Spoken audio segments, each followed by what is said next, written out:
বাকী ৰাইজক বড়ো অসমীয়া যিমান যি ৰাইজ আছে আমাৰ সকলো জনগোষ্ঠীকে ভোগালী বিহুৰ শুভেচ্ছা জনাইছোঁ।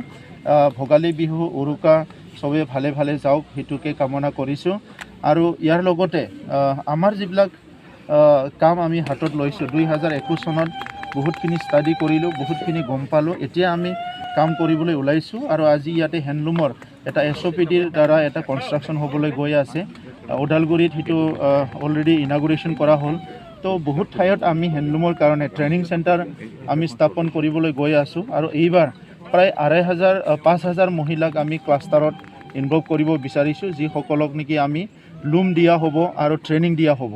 আৰু ইয়াৰ লগতে হেণ্ডলুমৰ কাৰণে 380 crore এটা প্ৰপ'জেল আমি তৈয়াৰ কৰিছোঁ অহা 3 বছৰৰ কাৰণে।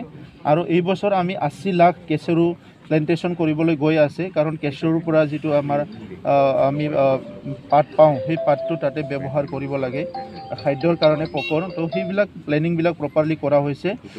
আৰু মোৰ এটা বিশ্বাস আছে যে হেণ্ডলুমটো যদি ভালকৈ কৰিব পৰা যায়, এৰীটো পূৰা এছিয়াত আমাৰ নাম আছে, সেইটো যদি ভালকৈ কৰিব পৰা যায় আমাৰ ইকনমিটো তাৎক্ষণিকভাৱে চেঞ্জ হ'ব।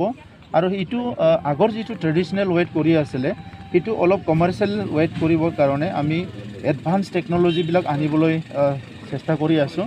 স্পিনিং মেচিনটো আমি এইবাৰ অতি শীঘ্ৰে স্পিনিং মেচিন এটা ডাঙৰ স্পিনিং মেচিন আনিবলৈ গৈ আছোঁ। আৰু যিটো হেণ্ডলুম আছে সেই